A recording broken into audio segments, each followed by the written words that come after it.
sports flowing in their veins. Mackie and Judd on Score North and ScoreNorth.com. He's kind of a unique talent because, you watch, very. But he makes his way towards the wall, and he's kind of cruising, but he's still at a pretty high rate of speed, even though he's not close to going all out. He's still moving pretty good. So I just think he hit it a little at some sort of different angle, and it just caused him to kind of spin off the wall. I think he's okay. I think he's fine. So Buxton did hit the wall yesterday. Mm-hmm. Is everything fine? Can we confirm? Did he? He stayed down briefly. There was a few beads of sweat that developed on all the fans' foreheads. Yeah. He got up, though, but he tried. So he went into that chain link fence again, though. That's what worries me sometimes. That chain link fence. He tries to climb it at times and tries to be like Spider-Man. And see, I get why bounced that's off there. It yesterday. Because don't the relievers the relievers can't see the game? Correct. Unless the chain link fence is there. It's kind of a crappy place to watch a game. You're just the fifth reliever in the bullpen. You're trying to watch from 400 feet away behind a chain link fence. But the Cubs have those bullpens now where they actually have where it's some type of surface that the relievers can see through, but it's not like chain link. So it it's looks like a two-way mirror kind of a thing. Yeah. So I mean, I don't know. Perhaps put that in there. Interrogations, too. Speaking of interrogations, one of my other favorite things here is whenever there's a sports controversy and we just don't feel like we're getting enough information, could be Vikings in training camp with all the COVID stuff, or could be this mysterious, Byron Buxton's missed 40% of the games, but there's no structural damage. We have to send ace reporter Judd Zulgad down there, who's been long retired from actual beat writing and reporting. But he, I'd say once every 6 months or so, we have to, and you're there at all these games, but Right, but I don't participate. My rule of thumb is this. I am going to let the people that cover the team ask the questions unless the question doesn't just get asked. So and sometimes the question needs to be asked, and we send emergency reporter Judd Zulgad in to ask the tough questions. Because as a beat guy, it always annoyed me if the Judd Zulgads have now turned out and started to grill the coach. It's dude, I got this. I'm here a lot. But if you're not gonna ask about what was a developing story, I had to pull the trigger. Yeah. I had to ask the question. Well, and so you went down there with, and thank you for this, because I think a lot of people after Saturday night were wondering, you're in a close game against a division rival. You're not guaranteed. You're not the Dodgers. You're not guaranteed to just coast to 100 victories or whatever it is with injured players.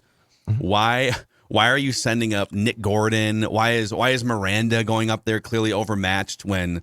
And I get that Buxton had an off day, but everyone's wondering, why is he not just coming off the bench to take a swing and hit a home run? Which by the way he did on Sunday, hit a home run. And so I'm going to read you the quote here from the clubhouse that you were part of, and then we're going to get to statements here on this Monday. We have a buffoon of the week that you're all very familiar with later in the show as well. So the Buxton plan, as has been agreed upon by Buxton, by the field staff and the coaches, and by the front office, is, quote, from Buxton, "We've got a process. The process of me staying on the field trying to play 100 games. So however that looks, who knows? We have a plan here, and we're going to stick to it. Whatever else outside of that kind of doesn't matter to us. It's all about winning." Okay, Bill Guerin. "Going out, playing good baseball, and doing what we know we're supposed to do, which is go to the World Series." Derek Falvey confirmed with the Star Tribune the 100 games number.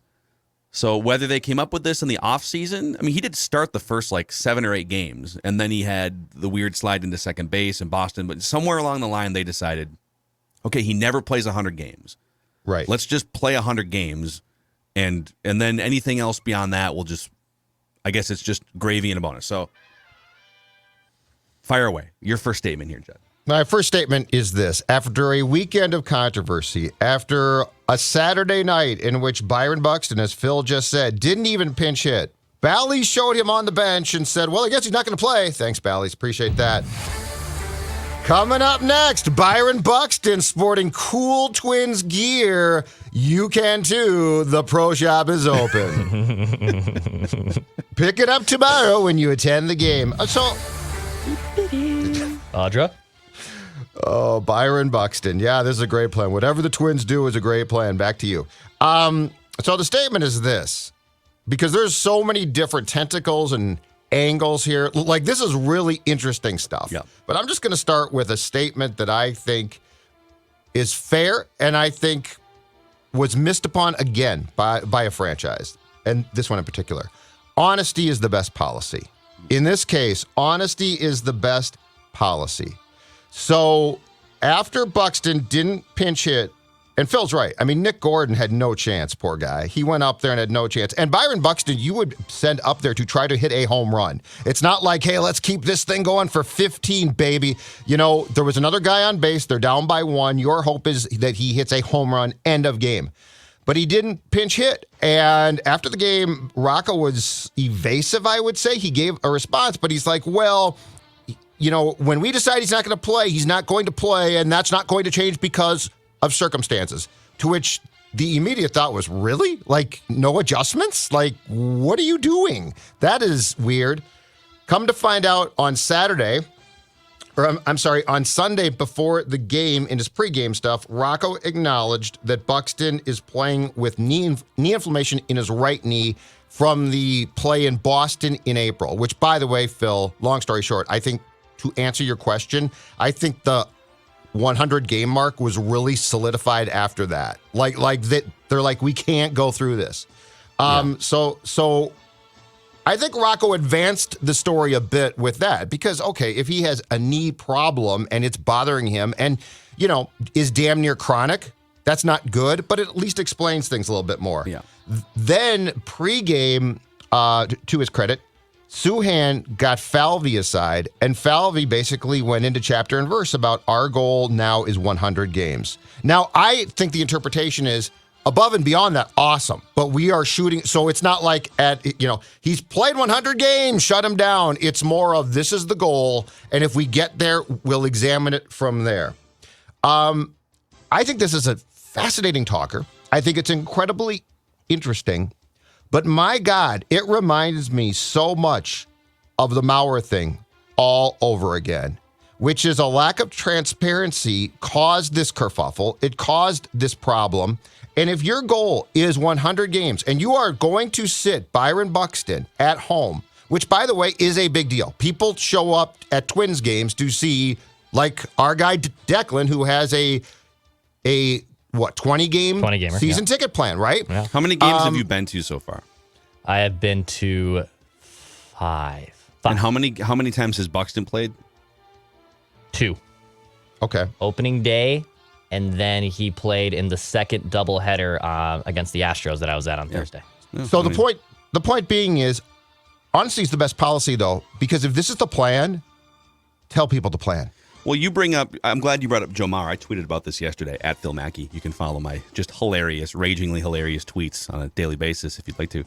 But because Mauer got pounded for, whatever it was, 12 or 15 years because he missed games, especially when he was a catcher. They would day game after night game, a prominent radio host in town. How long will Mauer milk it, right?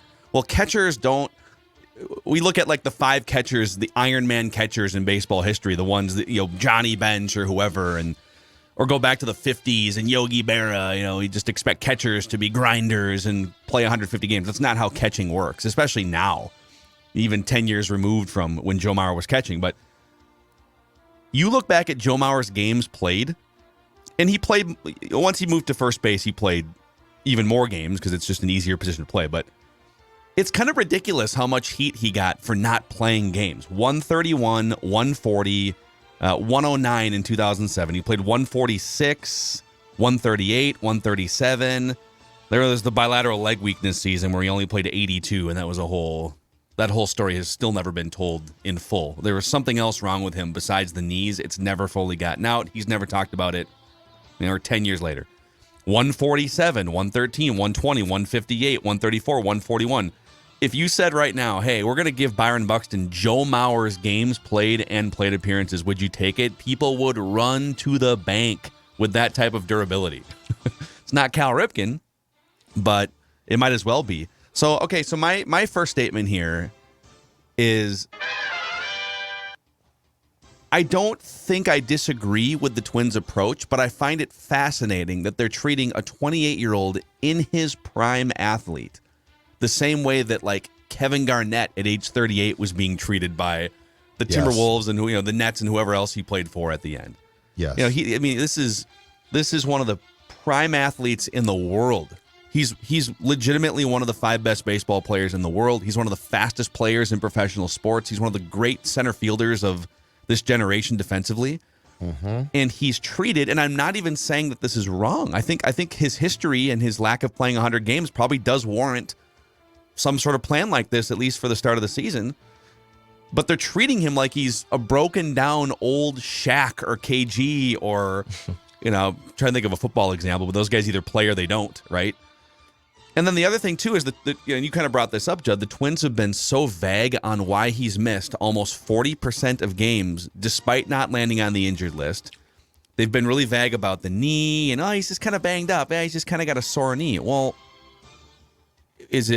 what is it? Like, is there like a strained ligament? Is there, because athletes play sore all the time. Look at the, we'll get to Karl Anthony Towns later. Karl Anthony Towns had like 3 procedures last week.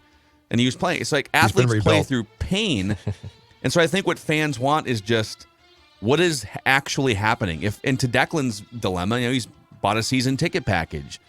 It's a Saturday night. It's a home game. There's 25,000 people, and a lot of them are bringing their kids to see Byron Buxton. So some level, this isn't football where you're trying to be secretive about your left guard status, right? It's baseball. It's not a physical sport. Just be honest about what's happening. And so I think Saturday night's fiasco where they lose this game with inferior hitters kind of forced them to be more honest about it on Sunday. Biggest crowd since opening day. Mm-hmm. Gorgeous night. A night that people like, and what bothers me though too is understand where your sport is at. Like this is a sport that people are dying not to go see. Like they're like, but they say it's Saturday night. It's gorgeous out. You know what? Guardians in town. Let's go see Buxton and the Twins. And baseball, like all sports, it's a marquee sport. So like, what's on the marquee? It's not Gio Urshela's playing some good third base. That's our marquee advertising thing. Like Byron Buxton's on. If you had a marquee outside of the field, it would say Byron Buxton and the Twins. And so, for them to have this entire plan now and not to have shared it with, I don't care who, call the Strib and Pioneer Press up, right? And say, okay, we're going to explain this because it's not going to make sense. And the people that we must serve are the people who are going to be coming to the ballpark. Yeah. So, that drives me crazy. Here's the other thing, though, that there's going to be great debate about this and people worked up and saying, this is stupid. This is, okay. I'd like to advance it past that because take your pick. If you choose to be mad, be mad. If you choose to defend the Twins, that's fine too. But understand this. The next story that's going to come up about this is something's chronically wrong. Like this is not, and to your point, Phil, you're exactly right. We still don't know what was wrong with Joe in 2009 or in 2011, correct? But after that, there's no question things subsequently changed with Joe. He still played. He tried to play. But he wasn't the same. And this is something where, look, they are not, in my opinion, sitting him because he hurt his knee in Boston. They're doing it because he hurt it again, and the question is why. It concerns me greatly. And I am, and by the way, this is fair game on speculating. Because when you hid this is why when people say you shouldn't speculate, screw that. I'm going to speculate because this team hid something until they were forced to reveal it, which means there's more there. And what really concerns me is in consecutive years, at the same time, we have now had a young man who's 28, who's in his athletic prime, have hip problems. That's not normal. Hip problems happen to people like Pat Royce and Judd Zolgad. They don't happen to Byron Buxton continually. You might hurt your hip once, but back-to-back times and landing wrong. And so I'm going to tell you right now, the next part of this story is going to be very simple. This contract, which now explains itself way more, like why would he take it? Well, he took it because of this. This contract is now going to be a race against time. Byron versus time. And that is how much can they get from him at Buxton's zenith before the clock hits midnight. So the biggest question then, and let's come back to the Mauer thing too, because I think the ownership is really the only, well, some of the PR staff too, I guess, but I feel like they're not learning from 10 years ago here. And so we'll get back to it in a second. But I think what I want to know is sitting him sort of preemptively, which it sounds like they're kind of doing it preemptively, but Rocco also said on Saturday there are some days where he's just not going to be able to fire up, that he's just going to have to sit down because the knee doesn't allow him to play. And that's the gray area, which is, okay, the knee is sore enough to not allow him to play sometimes, but not sore enough to keep him out for like a 10-day injury list stint. So would they be better off just saying, listen, man, let's just sit you for 2 weeks. Just take a load off. Let's get the knee right. To me, if it was something that just required 2 weeks of rest, then just do it and then come back and play 120 games on the back end. It's not. But that's to your point. It's okay if they think this is a chronic off and on thing throughout the rest of his career, then maybe it's better just to get 100 games out of him. But to your point, this is where the KG comparison is super scary. He's 28 years old. He is in his prime, and he's being treated like he's 38. That's what's scary about this. Yeah. That's why I said this is going to be a race against that contract. And they don't, all the stakeholders involved here, the fans who pay money to watch these players, and Joe Mauer took a lot of heat, but a lot of fans paid money to watch Joe Mauer. He wasn't quite as exciting to watch play baseball as Byron Buxton, but Joe Mauer was the most popular jersey. Joe Mauer got the biggest ovation. He's the hometown guy. And the Twins and Mauer, too, because Mauer was such a quiet, soft-spoken, humble guy. He never wanted to draw attention to himself. He was if he had a big hit in a game or something, he would always deflect in the postgame, because I covered those teams for 4 years as a beat writer and got to know those dynamics and Joe pretty well. And so when it came down to, hey, people think you are soft. People don't know why you're sitting out. What is happening? Yes. He didn't want to talk about himself. He either wanted to keep whatever. Now, there were some knee issues and some back issues. There were some public issues. But I remember one time covering that team in the middle of that 2011 season, and I heard some whispers about some other non-knee related ailments that it could have been, and just it was trying to do my job as a beat writer to figure out, why is the highest paid, most important player vaguely sitting out with bilateral leg weakness? Right. Ownership to front office to everyone else involved did him a disservice by categorizing it that way, and it perpetuated this sort of, well, he's just a wimp. What's this bilateral leg weakness? I don't get to sit out my job if my legs are feeling a little weak. Like, it just perpetuated that, to me, incorrect. If they would have spun it the other way, which is just be honest, what is happening? Is it knee? Is it something else? Is it arthritis? Like what is the injury? I think people would have said, boy, that's a grinder. Think about the way that people like to romanticize in baseball back to the Mickey Mantle days and stuff, right? Boy, Mickey Mantle's knees blew out when he was 25 years old, and he grinded the rest of his career.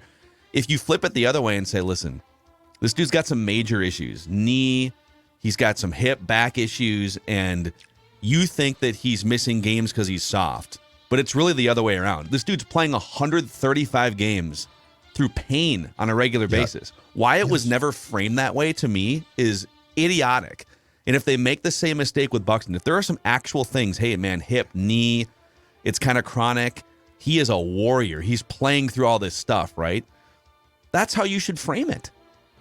I love that. And I think that they've decided now from a PR standpoint what the approach is. I think it's very flawed, but I think if you go back to the quote that you read at the top of the show, Phil, Buxton, in direct response to the question about how did it feel Saturday to be basically glued to the bench, essentially said, we don't care what people think. Yeah. So like clearly they've said, hey, you're going to get some pushback here, dude, just be tough. I think it's only fair to the fan base, especially at home games. If he is out, to make it very clear, there are going to be times that he is out. But the last thing on my concern about this being chronic and not good and downright scary is this one. When you say, so think about this for a second, okay? Because this is baseball. Rocco said this too. So, I mean, this is a full admission. When you say that when he's not going to play, he is unavailable to pinch hit, I don't want him to go to the cage and get loose. Like, think about this. Like, we're talking about a sport. When's the last guy, Phil, that you covered or both of you guys who love the sport have heard that a guy who is not on an IL has been completely and utterly shut down on days that he can't even pinch hit to try to hit a home run. Because we're now in the Buxton, could have gone up, smacked a 2-run homer, and that game is done. Yeah, like, just think about that. But then he's good enough physically to come back the next day and smack a bomb that puts the Twins up by 2 runs. Because he's loosened in the up. Right? But my point is he's loosened up. So that's the scary thing. Like, they literally must have to go through chapter and verse. Yeah. And this is how it was with Joe, too. But Joe Mauer, oftentimes when he was sitting out, would still be available. All right, hey, this is it's the 5th inning. It's kind of a close game. Why don't you go down there, just start stretching out, loosening up and stuff, and all we really need you to do is smack a opposite field single to get on base, and then we'll pinch run for you. Is there some sort, I think what to your point, there's going to be 10 games this season where he's got a scheduled off day, maybe even more than this, where he's got a scheduled off day, and it's a close game at the end. Yes. And there's 3 opportunities to pinch hit for a Miranda or for a Nick Gordon. Is there some process? Hey, we got an hour here. This is a close game. It's the 6th inning. We're going to need you in an hour. Start heating it up. Or are they saying it's too risky to do that? I think because Derek Falvey used the word risk because he was asked about that scenario by Suhan, and he said, I appreciate the fan sentiment, but heating him up for a pinch hit appearance when he's not scheduled to be like going through his hours of warm up and stuff is risky, and we've determined that it's not worth him hip, knee, oblique, whatever it may be. Again, he's a 28-year-old athlete in his prime. I'm not even ripping him. I'm just calling it it's fascinating. It's something that it's a little bit Mauer-like, but at the same time, Mauer was a catcher for most of his career. And that's one of the most brutal positions to play in sports. You're sitting back there crouching for 3 hours. It's hot. It's summertime. You're getting peppered with foul balls. Like and you're 6'5". You're not. You understand some of the things with Joe Mauer. So it's just the more open and transparent they can be, the better it will be for Buxton, for fans, for everybody.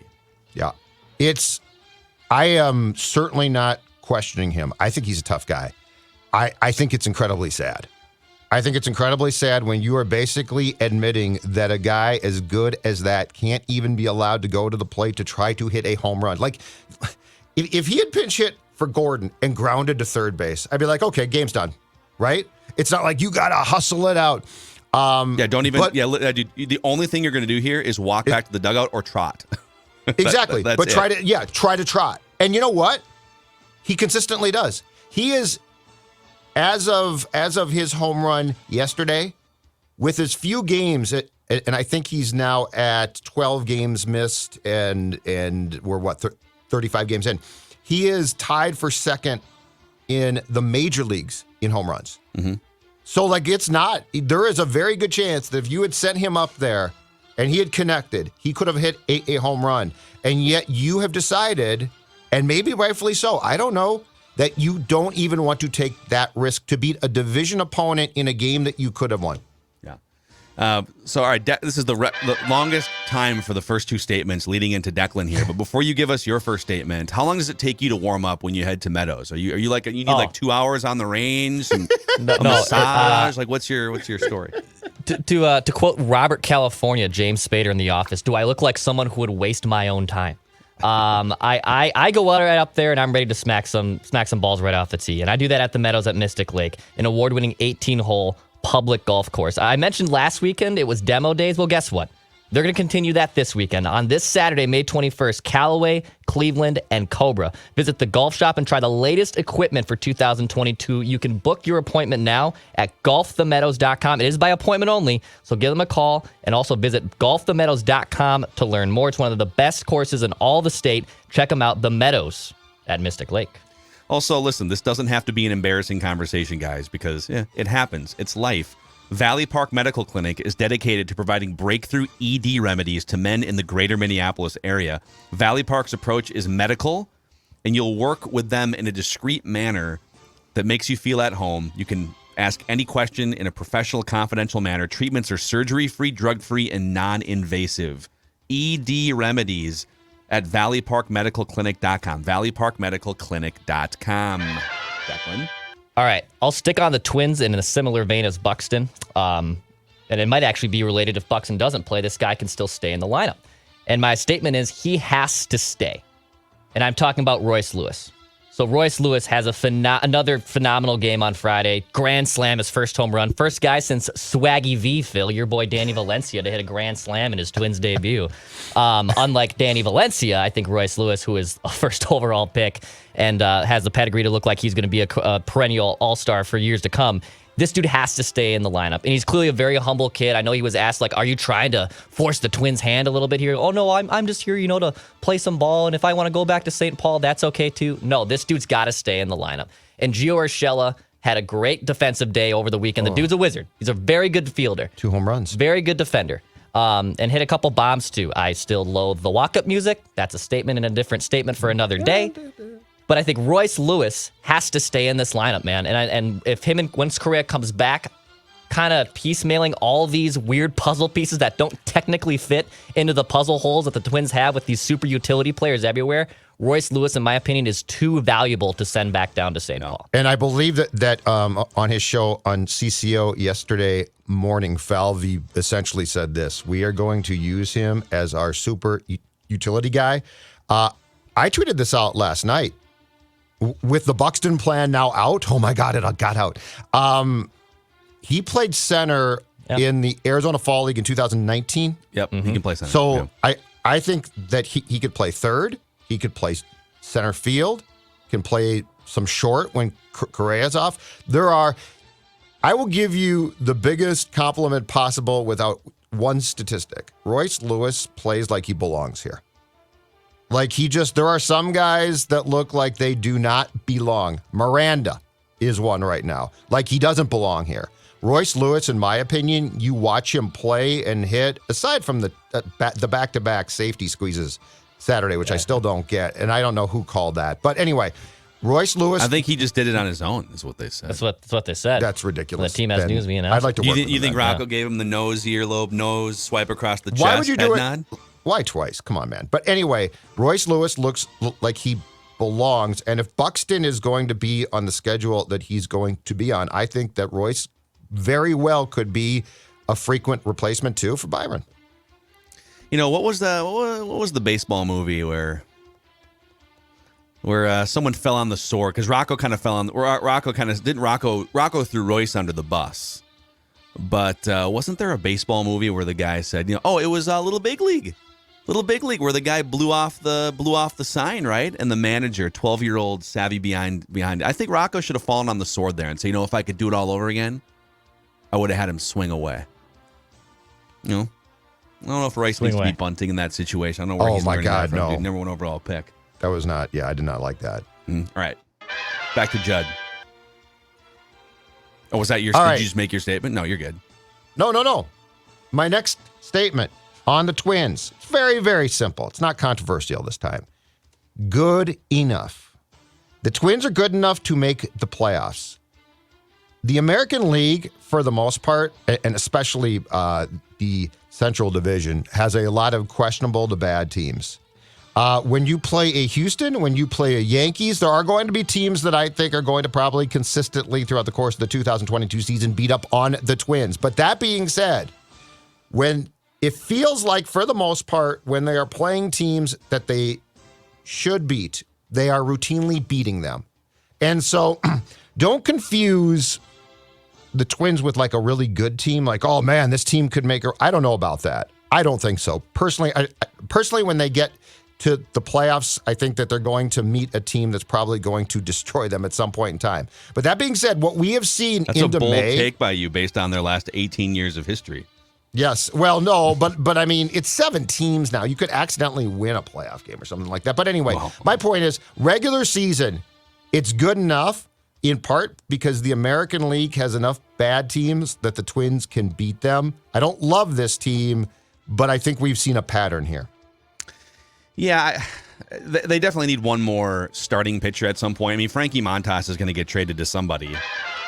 And if the White Sox get him or something, then yeah, I think if you can get him and then also block him from going to another contender in the American League, he could also go to a National League team. I actually have one more on Buxton, then we have to clear the way for Declan. Declan and I both have stories from the weekend here. I'm glad I don't, by the way. Yeah, I think me. I'm very glad I don't have anything.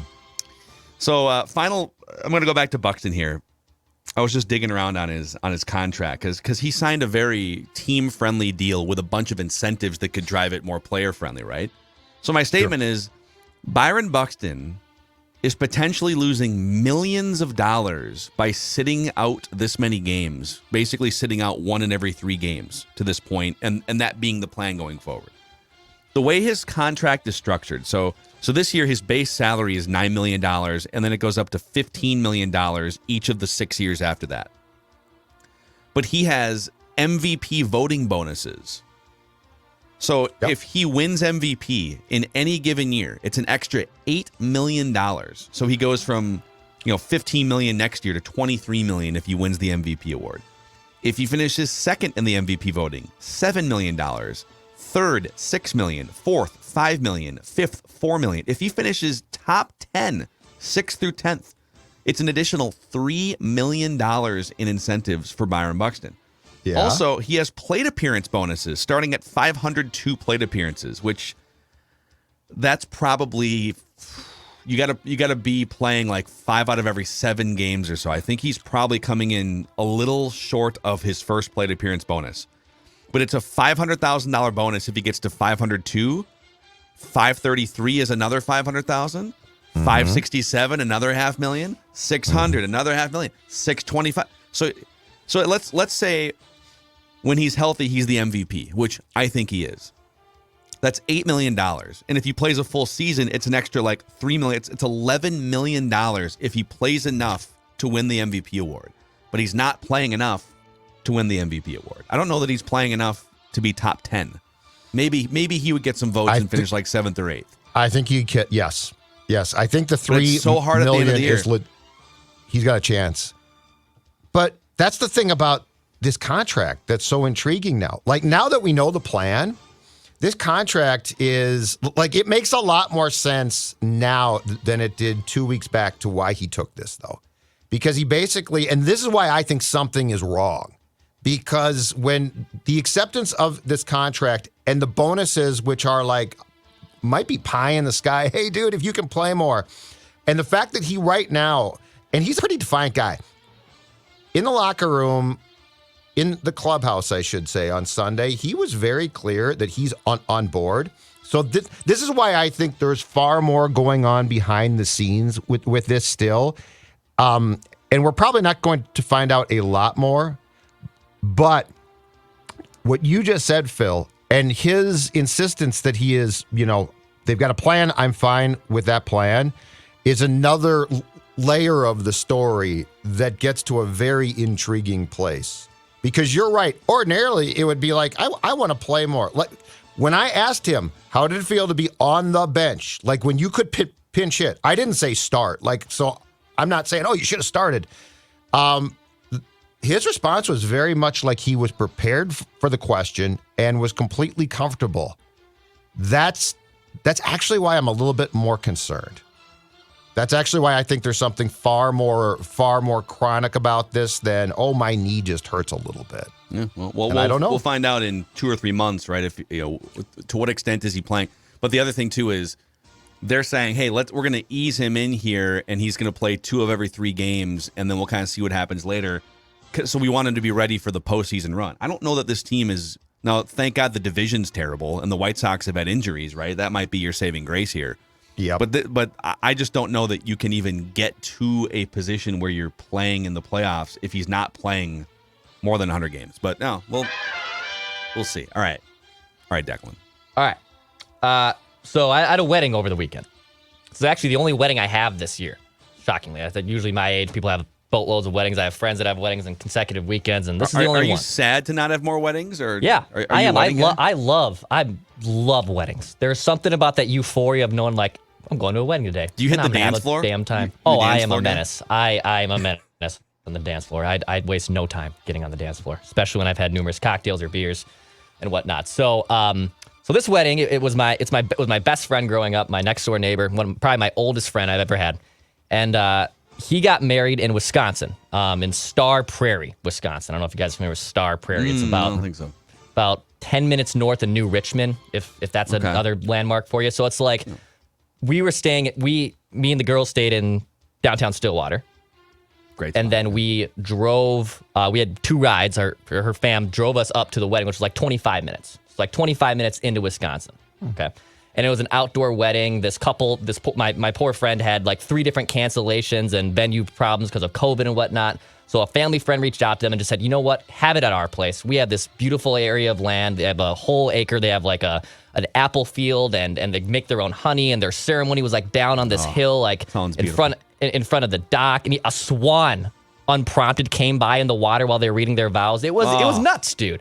It was my God. gorgeous. Judd's and about just to throw up right now. in your feels. It was. I love this. It was. I was captivated. There's a quote from Winnie the Pooh from the dad. It was a great wedding. Oh, you can't. Right. The Winnie the Pooh quotes are You highly can't mess underrated. up. I'm a Winnie big the fan. Pooh. I'm a big fan. Everyone's favorite bear, Winnie the Pooh. So here's the kerfuffle. So it's an outdoor wedding, right? And I knew the only question I had, and the ceremony was great, the dance floor was great, the bar was set up appropriately. What's the bathroom situation going to be? Because it's an outdoor wedding at someone's house, right? Okay, So so it's a yeah. So it's like the only bathrooms are inside the house. How many people are at this wedding? Probably 50 to 100. And how many bathrooms do they have? So what they did was they brought out one of those like trailers that has like, it's like porta potties, but they're like high end toilets. Like they're not just like a traditional porta potty you see at a music festival. These are like, it's a trailer and there's 3 of them. Okay. There's 3 doors. Are they preferring that people don't walk in their house and use their That bathrooms? is correct. That was The not an Ryder option. Cup had these. Yes. Had these trailers. That was not an option. You could not go in their own home to use the bathroom. They brought out this trailer that had 3 bathrooms. So 3 bathrooms for an entire 50 to 75 people, right? Okay. That's tough. So on 3 of these doors, there's 1 men's sign and 2 women's signs. So technically, there's only 1 men's bathroom, Okay. 2 for the women. Why can't they just be 3 bathrooms? Okay, all right. I don't want to spoil it. This is my kerfuffle. So, very early on, like right after the ceremony, I had to use the bathroom. And I'm in line because there's 1 men's bathroom. But a woman comes out of the men's room, which I didn't find that weird, but I was like, okay, because the other 2 were taken. So a woman must have saw it, was like, oh, I have to go too. So she went in and came out. So then throughout the course of the evening, I'm noticing when I have had to use the facilities, the door sign it's been ignored. Whether you're a man or a woman, doesn't matter. Whatever you identify as, you can go in and use that bathroom, okay? Drink Yeah, and it's play. 2022. Just Seriously. gender-neutral bathroom. Just whatever. Yeah. So I'm observing this. And then the last time I have to use the bathroom, towards the end of the evening, I go in and I use the women's door.